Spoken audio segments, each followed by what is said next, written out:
चल रहा है राजनीतिक सिस्टम वो ये चल रहा है कि मान्यवर साहब कांशीराम के नाम का इस्तेमाल करने वाली जो दो पार्टियां सामने निकल कर गई है हाल फिलहाल में, वो समाजवादी पार्टी और कांग्रेस आई है। तो इसलिए निशाना साधा जा रहा है कि अगर कांग्रेस को मान्यवर साहब कांशीराम से इतना ज्यादा प्रेम था तो अपने इतने बड़े शासनकाल में भारत रत्न क्यों नहीं दे पाए, बाबा साहब भीमराव अंबेडकर को भी नहीं दे पाए, मान्यवर साहब कांशीराम को तो भारत रत्न क्या देते। और यही सवाल उठ रहा है समाजवादी पार्टी पर कि अगर मान्यवर साहब कांशीराम से आपको इतना प्रेम था तो फिर आपने उनके नाम से जो जिला बना था उसका नाम बदलने का काम क्यों किया, उनकी जो नाम से इंस्टीट्यूशन बने, यूनिवर्सिटीज बनी, उनका नाम बदलने का कोई एक ही पार्टी के थोड़ी है, पूरे देश के महापुरुष हैं। मान्यवर कांशीराम साहब महापुरुष हैं तो सबके हैं। तो फिर अब महापुरुषों का नाम बदल के उन्होंने कासगंज रख दिया कांशीराम नगर से, दिक्कत क्या थी? अगर महापुरुष उनके भी थे तो फिर उन्हें दिक्कत क्या थी? वो जो छोटे लोहिया जी का वो विचारधारा लेकर के चलते पश्चाताप कर रहे हैं भाई, आप वो पश्चाताप कर तो रहे हैं। ये पश्चाताप नहीं है, ये दिखावे का पश्चाताप है। अच्छा। ये मगरमच्छी आंसू है। ये जैसे 2027 आ रहा है तो पश्चाताप याद आ रहा है, इससे पहले तो पश्चाताप याद नहीं आया। अब इन लोगों को पता चल रहा है, इन पार्टियों को पता चल रहा है कि 2027 में चुनाव है और कैसे दलित वोटों को अपनी तरफ खिसकाने का काम करना है। बहुजन समाज पार्टी के साथ में जो जनसैलाब उमड़ पड़ा है वहां से वोट कैसे हटाने हैं। जिस तरीके से 9 अक्टूबर को एक बड़ी रैली का आयोजन हो चुका है वो भी बिना आह्वान के, तो वो कैसे हुआ? इन लोगों की रातों की नींद गायब है, दिन का चैन सुकून गायब है। इसीलिए मान्यवर साहब कांशीराम का सहारा लेकर के बहुजन महानायकों का, बहुजन महापुरुषों का सहारा लेकर के राजनीतिक रोटियां सेक रहे हैं। और वोट मिल भी रही है और वोट मिली भी है, 2007 में भी मिली है। लेकिन सबसे बड़ी बात यह है कि वोट को संभाल करके कैसे रखा जाए। फिर वही बात दोहरा रहा हूं कि चमचे आएंगे, इस ये मिले हुए वोट को बरगलाने की कोशिश करेंगे, समाज के लोगों को बहकाने की कोशिश करेंगे और फुसला करके उनका वोट बांटने की कोशिश करेंगे। समाज को समझना है और बसपा सुप्रीमो बहन मायावती ने ट्वीट के माध्यम से यही बात समाज को बताने की कोशिश करी है कि आपके बीच में एक दलित चमचा भी है जो कि सपा कांग्रेस का चमचागिरी करके आपके बीच में आ गया है। तो इनकी चमचागिरी करने वालों को पहचानना पड़ेगा। वैसे अगर बीजेपी का नाम ले देती तो और बढ़िया ना रहता। बीजेपी की चमचागिरी कर नहीं रहे ना, मना कर दिया बीजेपी के लिए साफ तौर पर उन्होंने। दलित चमचों ने साफ तौर पर यह कह दिया कि हम किसी भी दल के साथ गठबंधन करने के लिए तैयार हैं और सिर्फ भारतीय जनता पार्टी को छोड़ करके। जब समाज के बीच में आकर के उन्होंने इस बात को कहा है कि हम भाजपा को छोड़ करके बाकी किसी भी दल के साथ जाने के लिए तैयार हैं, तो भाजपा का नाम क्यों लेंगी बहन जी? बहन जी सोच समझ के कोई भी बात कहती है। बहन जी ऐसे ही थोड़ी इन नेताओं की तरह उलझुल कुछ भी बोल दिया चली गई। बहन जी का जो एक एक शब्द होता है वो बहुत ज्यादा सोचा समझा शब्द होता है और बहन जी का जो बयान होता है वो बड़ा दूरदर्शी बयान होता है। इसलिए बहन जी ने भाजपा का नाम नहीं लिया है, क्योंकि ये लोग खुद आकर खुले मंचों पर, सार्वजनिक मंचों पर ये बात कह रहे हैं कि हम किसी भी दल के साथ चले जाएंगे भाजपा को छोड़ करके। तो अब ये चमचे किसका बताना चाह रहे हैं अपने आपको? खुद इन लोगों ने बता दिया कि सपा के चमचे हैं, कांग्रेस के चमचे हैं, भाजपा के नहीं है। तो जो कह रहे हैं बिल्कुल सही कह रही है बहन जी। तो सीधे तौर पर ये बता रही है कि मान्यवर साहब कांशीराम ने चमचा युग लिखी और चमचा युग के पात्र ये आज निकल करके सामने आ रहे हैं। चमचा युग के पात्र वो हैं जो चमचागिरी कर रहे हैं समाजवादी पार्टी की, जो चमचागिरी कर रहे हैं कांग्रेस की, जो चमचागिरी कर रहे हैं भारतीय जनता पार्टी की। बहुत सारे ऐसे नेता निकल करके आ रहे हैं कि चमचागिरी कर रहे हैं, लेकिन उनका पता नहीं चल पा रहा है कि किसके चमचे हैं। लेकिन बसपा सुप्रीमो बहन मायावती ने तो साफ तौर पर बता दिया कि ये सपा कांग्रेस के चमचे समाज के बीच में उतरे हुए हैं और दलित चमचा बताया है। सबसे बड़ी बात तो यह है कि दलित चमचा।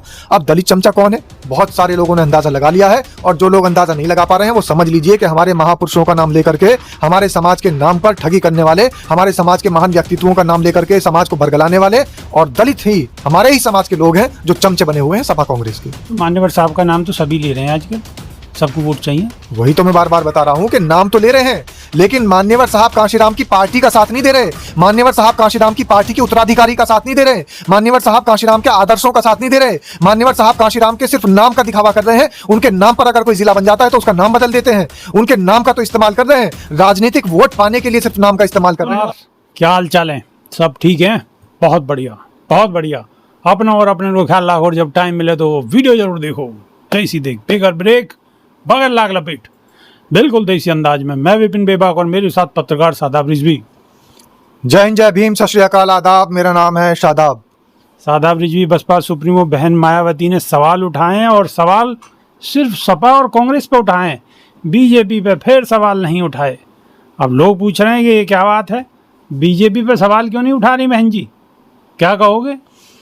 क्योंकि बीजेपी ने पीडीए दिवस नहीं मनाया, क्योंकि लखनऊ में कार्यक्रम बीजेपी ने नहीं करा, क्योंकि मान्यवर साहब कांशीराम को झूठ अपनाने की बात बीजेपी नहीं कर रही। जो कर रहा है इस मौके पे, बीजेपी की तारीफ नहीं की है बसपा सुप्रीमो बहन मायावती ने, लेकिन यह भी कहा है कि जो ये नकली मान्यवर साहब कांशीराम का प्रेम दिखाने वाले लोग हैं उन पर निशाना साधा है।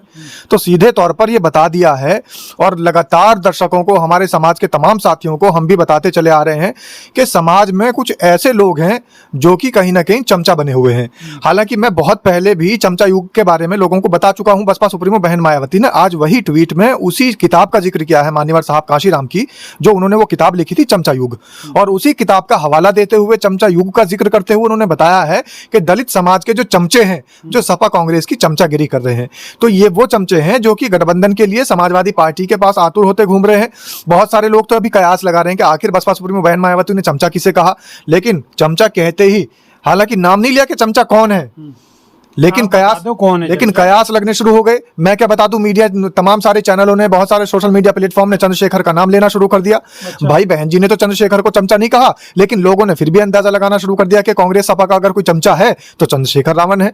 तो इसलिए पहले तो कह रहे कि बीजेपी के चमचा चंद्रशेखर आजाद, अब कह रहे हैं कि सपा का और कांग्रेस का है। तो पहले ये तो तय कर लो है किसका।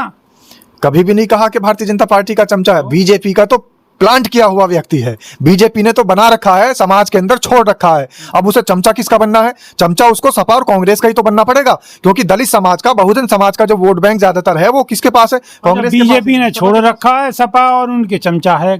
बिल्कुल। ये तो कोई बात नहीं। आप बताइए असदुद्दीन ओवैसी के बारे में लोग बात क्या कहते हैं कि भारतीय जनता पार्टी ने ही उनको छोड़ रखा है, लेकिन वो कभी भी बात करते हैं क्या बीजेपी के बारे में, बीजेपी के पक्ष में? ये वो प्लांट किए हुए लोग होते हैं जो भारतीय जनता पार्टी द्वारा छोड़े जाते हैं और समाज में उतार दी जाते हैं। चमचा किसे कहा जाता है? चमचा युग अगर आप पढ़ेंगे तो उसमें आपको पता लग जाएगा कि चमचा युग में मान्यवर साहब कांशीराम ने ऐसे लोगों का जिक्र किया है कि वो समाज के बीच के होते हैं और समाज में रहते हुए ही समाज के लोगों के वोट को बांट करके, समाज के लोगों के वोट को काट करके अपने पास लेकर के आते हैं और नुकसान हम तो सिर्फ इतनी बात कर रहे हैं कि जैसे सपा पे निशान हो, जैसे कांग्रेस पे निशान हो, ऐसे ही बीजेपी पे निशान हो तो मजा आवे। भारतीय जनता पार्टी पे तो निशाना सबसे पहले है, लेकिन सही मायने में अगर इस समय अभी की राजनीति में उत्तर प्रदेश में जैसे 2027 का चुनाव लगातार आ रहा है और कोई भी पार्टी 2027 में भारतीय जनता पार्टी के खिलाफ ही चुनाव लड़ रही है और भारतीय जनता पार्टी को हरा करके ही सत्ता में आना चाहती है, तो अभी जो ये चल रहा है राजनीतिक सिस्टम, वो ये चल रहा है कि मान्यवर साहब कांशीराम के नाम का इस्तेमाल करने वाली जो दो पार्टियां सामने निकल कर आई है हाल फिलहाल में, वो समाजवादी पार्टी और कांग्रेस आई है। तो इसलिए निशाना साधा जा रहा है कि अगर कांग्रेस को मान्यवर साहब कांशीराम से इतना ज्यादा प्रेम था तो अपने इतने बड़े शासनकाल में भारत रत्न क्यों नहीं दे पाए? बाबा साहब भीमराव अंबेडकर को भी नहीं दे पाए, मान्यवर साहब कांशीराम को तो भारत रत्न क्या देते? और यही सवाल उठ रहा है समाजवादी पार्टी पर कि अगर मान्यवर साहब कांशीराम से आपको इतना प्रेम था तो फिर आपने उनके नाम से जो जिला बना था उसका नाम बदलने का काम क्यों किया? उनकी जो नाम से इंस्टीट्यूशन बने, यूनिवर्सिटीज बनी, उनका नाम बदलने का कोई एक ही पार्टी के थोड़ी है, पूरे देश के महापुरुष हैं। अब मान्यवर कांशीराम साहब महापुरुष हैं तो सबके हैं। तो फिर अब महापुरुषों का नाम बदल के उन्होंने कासगंज रख दिया कांशीराम नगर से, दिक्कत क्या थी? अगर महापुरुष उनके भी थे तो फिर उन्हें दिक्कत क्या थी? वो जो छोटे लोहिया जी का वो विचारधारा लेकर के चलते पश्चाताप कर रहे हैं भाई, अब वो पश्चाताप कर तो रहे हैं। ये पश्चाताप नहीं है, ये दिखावे का पश्चाताप है। ये मगरमच्छी आंसू है। ये जैसे 2027 आ रहा है तो पश्चाताप याद आ रहा है, इससे पहले तो पश्चाताप याद नहीं आया। अब इन लोगों को पता चल रहा है, इन पार्टियों को पता चल रहा है कि 2027 में चुनाव है और कैसे दलित वोटों को अपनी तरफ खिसकाने का काम करना है। बहुजन समाज पार्टी के साथ में जो जनसैलाब उमड़ पड़ा है वहां से वोट कैसे हटाने हैं। जिस तरीके से 9 अक्टूबर को एक बड़ी रैली का आयोजन हो चुका है वो भी बिना आह्वान के, तो वो कैसे हुआ? इन लोगों की रातों की नींद गायब है, दिन का चैन सुकून गायब है। इसीलिए मान्यवर साहब कांशीराम का सहारा लेकर के, बहुजन महानायकों का, बहुजन महापुरुषों का सहारा लेकर के राजनीतिक रोटियां सेक रहे हैं। कोई पछतावा नहीं है। अगर पछतावा है तो आप मुझे ये बता दीजिए कि अपने शासनकाल में जो काम नहीं करे अब दूसरों के शासनकाल में कराना चाहते हैं, तो बहुजन समाज पार्टी बहन जी वैसे तो निशाना उठा साध रही है कांग्रेस पे और जो है सपा पे, लेकिन इंडिया गठबंधन को पिंटू यादव ने वोट कर दी। देखिए, इंडिया गठबंधन को वोट सिर्फ इसलिए किया है, आप ही नहीं कह बोलो ना, जितने आपके जो सवाल है, आपके सवाल में ही जवाब छुपा हुआ है। आप अभी कह रहे थे कि भाजपा का नाम नहीं लेते, भाजपा के खिलाफ काम नहीं करते, भाजपा के खिलाफ कोई काम नहीं करते। अभी थोड़ी देर में आप मुझे ये बता रहे हो कि भाजपा के खिलाफ उन्होंने वोट कर दिया, तो बताइए आप क्या करूं मैं? अब इसका मतलब ये भी तो है कि अब कांग्रेस पे और सपा पे निशाना साध रहे हो और फिर भी वोट समाजवादी पार्टी पर और कांग्रेस पर निशाना साधा जा रहा है, इसलिए फिर भी वोट इसलिए दिया जा रहा है क्योंकि भारतीय जनता पार्टी को तो सत्ता से हटाना है। आपकी भी कथनी करनी में मैं बता तो रहा हूं कि उनको जो निशाना साधा जा रहा है, उनको जो गलत कहा जा रहा है, वो सिर्फ इसलिए कहा जा रहा है कि आप मान्यवर साहब कांशीराम के, बहुजन महापुरुषों के नाम पर राजनीति बंद करो और सही तरीके से सही विचारधारा का अगर पालन करना चाहते हो तो मान्यवर साहब कांशीराम की बनाई हुई पार्टी का साथ दो ना। फिर क्यों नहीं पार्टी का साथ देते? अगर मान्यवर साहब कांशीराम से आपको प्रेम है तो उनकी पार्टी से भी तो प्रेम होना चाहिए जिसके वो संस्थापक है। लेकिन जिसके वो संस्थापक है उस पार्टी को नुकसान पहुंचाएंगे, उसके बारे में उल्टी सीधी बातें करेंगे और मान्यवर साहब कांशीराम के साथ प्रेम दिखाएंगे। रही बात भारतीय जनता पार्टी को वोट कर दिया, तो भारतीय जनता पार्टी के खिलाफ सवाल किया गया है। तो ये भी है ना सादा जी भी, जब बराबर सब चुनाव लड़ रहे हैं, हैं इलेक्शन में, तो अपने अपने फ़ायदे और नुकसान के हिसाब से वोट मांगेंगे, जैसे उन्हें फ़ायदा होगा। बहन जी भी वो काम करेंगी, सपा भी करेगी, कांग्रेस भी करेगी और बीजेपी भी करेगी।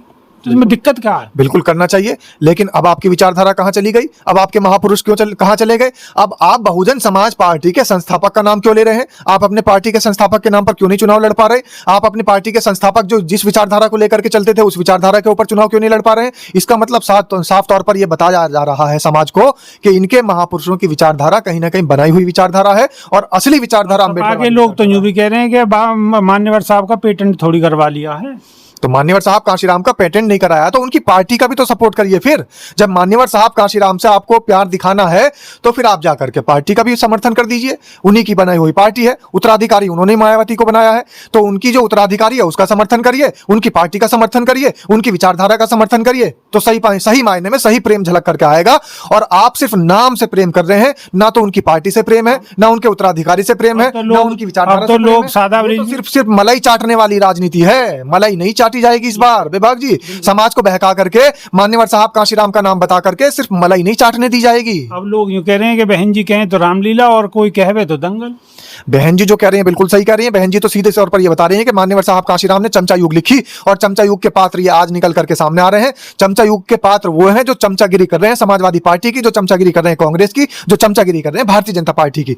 बहुत सारे ऐसे नेता निकल करके आ रहे हैं कि चमचागिरी कर रहे हैं, लेकिन उनका पता नहीं चल पा रहा है कि किसके चमचे हैं। लेकिन बसपा सुप्रीमो बहन मायावती ने तो साफ तौर पर बता दिया कि ये सपा कांग्रेस के चमचे समाज के बीच में उतरे हुए हैं, और दलित चमचा बताया है। सबसे बड़ी बात तो यह है कि दलित चमचा। अब दलित चमचा कौन है? बहुत सारे लोगों ने अंदाजा लगा लिया है, और जो लोग अंदाजा नहीं लगा पा रहे हैं वो समझ लीजिए कि हमारे महापुरुषों का नाम लेकर के हमारे समाज के नाम पर ठगी करने वाले, हमारे समाज के महान व्यक्तित्वों का नाम लेकर के समाज को बरगलाने वाले और दलित ही हमारे ही समाज के लोग हैं जो चमचे बने हुए हैं सपा कांग्रेस के। तो मान्यवर साहब का नाम तो सभी ले रहे हैं आजकल, सबको वोट चाहिए। वही तो मैं बार बार बता रहा हूं कि नाम तो ले रहे हैं, लेकिन मान्यवर साहब कांशीराम की पार्टी का साथ नहीं दे रहे। मान्यवर साहब कांशीराम की पार्टी के उत्तराधिकारी का साथ नहीं दे रहे। मान्यवर साहब कांशीराम के आदर्शों का साथ नहीं दे रहे। मान्यवर साहब कांशीराम के सिर्फ नाम का दिखावा कर रहे हैं। उनके नाम पर अगर कोई जिला बन जाता है तो उसका नाम बदल देते हैं। उनके नाम का तो इस्तेमाल कर रहे हैं, राजनीतिक वोट पाने के लिए सिर्फ नाम का इस्तेमाल कर रहे हैं। 9 अक्टूबर के तूफान से वोटों की कोई कमी पड़ गई? तूफान है पूरा 9 अक्टूबर को जो हुआ था, तो वोटों की क्या कमी है? वोट पूरी है, वोट तो बीएसपी को मिलेंगी। बहन जी मुख्यमंत्री बनेंगी 27 में। वोट मिलेंगी, और वोट मिल भी रही है, और वोट मिली भी है, 2007 में भी मिली है। लेकिन सबसे बड़ी बात यह है कि वोट को संभाल करके कैसे रखा जाए। फिर वही बात दोहरा रहा हूं कि चमचे आएंगे, ये मिले हुए वोट को बरगलाने की कोशिश करेंगे, समाज के लोगों को बहकाने की कोशिश करेंगे, और फुसला करके उनका वोट बांटने की कोशिश करेंगे। समाज को समझना है, और बसपा सुप्रीमो बहन मायावती ने ट्वीट के माध्यम से यही बात समाज को बताने की कोशिश करी है कि आपके बीच में एक दलित चमचा भी है जो कि सपा कांग्रेस का चमचागिरी करके आपके बीच में आ गया है। तो इनकी चमचागिरी करने वालों को पहचानना पड़ेगा। वैसे अगर बीजेपी का नाम ले देती तो और बढ़िया ना रहता। बीजेपी की चमचागिरी कर नहीं रहे ना, मना कर दिया बीजेपी के लिए साफ तौर पर उन्होंने। दलित चमचों ने साफ तौर पर यह कह दिया कि हम किसी भी दल के साथ गठबंधन करने के लिए तैयार हैं, और सिर्फ भारतीय जनता पार्टी को छोड़ करके। जब समाज के बीच में आकर के उन्होंने इस बात को कहा है कि हम भाजपा को छोड़ करके बाकी किसी भी दल के साथ जाने के लिए तैयार हैं, तो भाजपा का नाम क्यों लेंगी बहन जी? बहन जी सोच समझ के कोई भी बात कहती है। बहन जी ऐसे ही थोड़ी इन नेताओं की तरह उलझुल कुछ भी बोल दिया और चली गई। बहन जी का जो एक एक शब्द होता है वो बहुत ज्यादा सोचा समझा शब्द होता है, और बहन जी का जो बयान होता है वो बड़ा दूरदर्शी बयान होता है। इसलिए बहन जी ने भाजपा का नाम नहीं लिया है, क्योंकि ये लोग खुद आकर खुले मंचों पर, सार्वजनिक मंचों पर ये बात कह रहे हैं कि हम किसी भी दल के साथ चले जाएंगे भाजपा को छोड़ करके। तो अब ये चमचे किसका बताना चाह रहे हैं अपने आप को? खुद इन लोगों ने बता दिया कि सपा के चमचे हैं, कांग्रेस के चमचे हैं, भाजपा के नहीं है। तो जब ये जिसके चमचे बनना चाह रहे हैं, जनता उन्हीं पर निशाना साधा है। बिल्कुल, बाकी जनता बतावेगी कौन कौन को चमचा है। और हमारा जो आह्वान है वह आह्वान तो हमारा आह्वान सीधे तौर पर है, और सपा कांग्रेस की तरफ से आह्वान नहीं है कि भाई जब सरकार थी तो ये कह दिया कि नहीं, और जब अब सरकार में नहीं तो कह रहे हैं हाँ। हम तो शुरू से ही कहते चले आ रहे हैं, और जब से चैनल स्टार्ट हुआ है तब से ये मुहिम चल रही है। 1-2 साल से ज्यादातर मुहिम बढ़ रही है। अब इस मुहिम को आगे बढ़ाने का काम आपका है, और लगातार हम प्रयासरत हैं इस मुहिम को आगे बढ़ाने में। आप भी इसका हिस्सा बनिए, और मुहिम हमारी ये है कि मान्यवर साहब कांशीराम को भारत रत्न दिलाया जाए। और वीडियो अगर अच्छी लग रही है तो आपके हाथ में फोन में बटन है, वो बटन को दबा दे रहो और ठोकते रहो, दूसरे के फोन तक पहुंचा दो। नई वीडियो में फिर रूबरू होंगे, जब तक कि नहीं यहाँ देसी देख बिगर ब्रेक बगल लाग लपेट, बिल्कुल देसी अंदाज में। जय भीम, जय संविधान, जय विज्ञान। जय भीम, जय संविधान, नमो।